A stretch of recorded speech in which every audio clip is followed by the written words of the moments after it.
Well, as you guys can see, we are joined by some special guests here in the studio. We are delighted and ecstatic to be joined by the UC Davis football team and representing the Aggies. I'm going to introduce them to you, even though they need no introduction. We're going to start off over here. We have senior tight end Mitchell Dixon.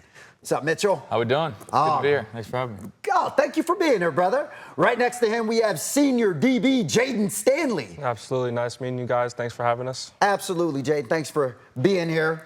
And then all the way on the other end, the man who always finds joy, the head coach of the operation, the one and only Tim Plow. Excited to be here, guys. Welcome back, finally. Yeah, it took a while. Thanks for having us back. It took a while to get you guys in here. That That's is true, but we were persistent, and thank you so much for coming down and spending your Sunday evening with us. We don't take that for granted. No, thank you for having us. This means a lot to the program. It means a lot to UC Davis to have a chance to talk about our program. So thank you for the avenue to do that. Absolutely. So let's talk about this program. Off to a 5-1 start, currently undefeated in Big Sky play. Is it safe to say this team is finding joy out there? Yeah, I think this team deserves a lot of credit. If you're a fan of UC Davis football, if you're someone that knows about Aggie pride, these guys play with it on a daily basis. I mean, we've dealt with a lot of adversity from the start of the year with a lot of games on the road, with a game delayed with lightning, to losing over a dozen players to season-ending injuries, and all these guys have done is show up to work every single day, believing in each other, playing together, and they've found ways to win football games against really good opponents. So really proud of this football team. Different than the team a year ago that seemed to have a lot of things going their way. This team's had to overcome a lot of adversity, and they've still found ways to be successful, and that really is something I'm proud of.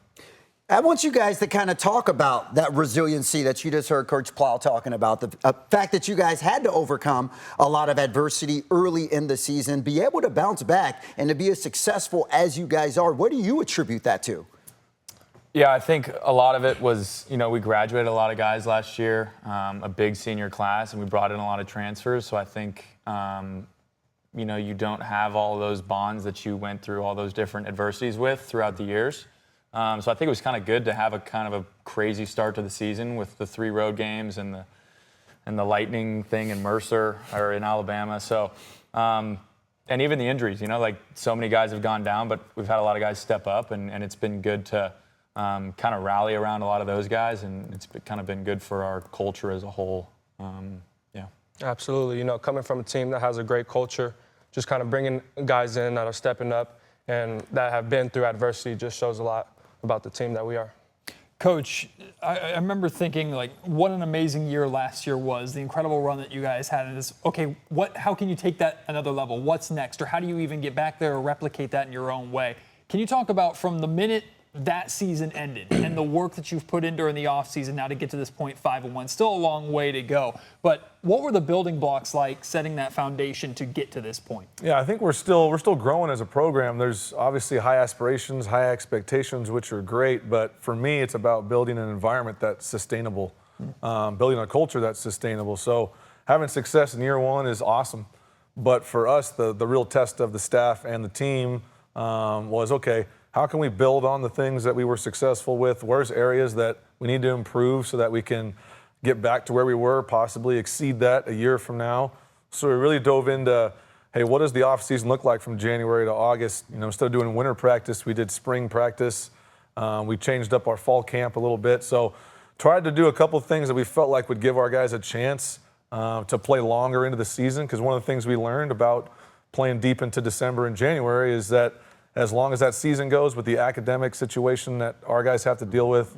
So there's a lot of things for a first-year head coach that I didn't do the right way. And so it was great for us to say, okay, how can we learn from that, build it? And then like Mitch was saying, you got to bring in some guys that can help you sustain that success. You got great young players. Are they going to be ready to play? Let's bring in some older guys just in case they're not. And what's happened with this team is some of the older guys we've brought in have had to step in right away. Some of the younger guys, we weren't quite sure. They've had to play right away, and luckily the depth that we created has allowed us to stay successful after losing that many good players. Yeah, Mitchell, Jaden, I'm glad we have offense and defense represented here, because one of the things that jumps off the page to me about this team is the consistency of what you guys talked about, the adversity, the different circumstances, home, away, 2 bye weeks, but consistently it seems like you guys just attack the same way, play the same way, approach each game the same way.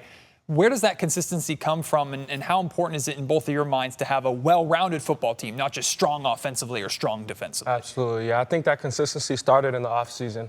You know, just going through a tough offseason with the boys, just building that connection and that togetherness is where it all came from. You know, sometimes the offense is going to have some down days and the defense is going to have to be there to step it up, you know, and vice versa. So I think that's where it came from. Yeah, I think a lot of times consistency in performance kind of comes from consistency in preparation. And I think that the coaching staff and Plow and Shelton and Coombs do a really good job of preparing us every week. And like you guys mentioned offense and defense, but even like Coach Chapetti and the special teams group have been, you know, we're so well prepared coming into every week, and we attack every week like it's the same. And so I think a lot of the consistency in performance, you know, on Saturdays, we're just going out there playing and having fun. You know, one of Coach Plow's models that I absolutely love is finding joy. And obviously, you want to find joy throughout the process. How much fun are you guys having out there? And, you know, what does this team do to loosen up at times, or pregame stuff to loosen up or whatnot? Absolutely. You know, I think it's really the biggest part of it is the culture part, you know, like you're around a whole bunch of guys that you love being around every day. You know, you got to be around. It's like coming to work every day. You know, I'm sure you love Matt here. Absolutely not. You can't stand this guy. You find joy with Matt every day, you know, but yeah, so it's just, you know, being around the guys that you love and just competing at a high level, and that's where we find joy. Yeah, I think Davis takes a lot of pride in recruiting Aggie guys. And that's kind of what it starts with is, you know, like you're surrounded by your best friends. You know, it's not like Jade's just another safety on a football team. You know, he's one of my really, really good friends, and that's kind of how it is top to bottom on the roster. So I think in terms of the joy aspect of it, it doesn't really matter what we're doing before a game or after a game. Like we're always with our best friends, and those are our teammates, and that's what kind of makes football so fun, is that those are the kind of the guys that you're going through the grind with right alongside. So, yeah. You guys definitely have a stand-up program, and we're really appreciative that you guys decided to spend some time with us this Sunday evening. So thank you guys so much for coming on the show. Yeah, thanks for having us. Thanks for having us. The support of you guys means a lot, whether it's coming to practice or, you know, interviewing these guys. It means a lot to the program to have that connection with you. So we just appreciate the time, man. It means a lot. Oh, you're too kind. You're too kind. Appreciate it.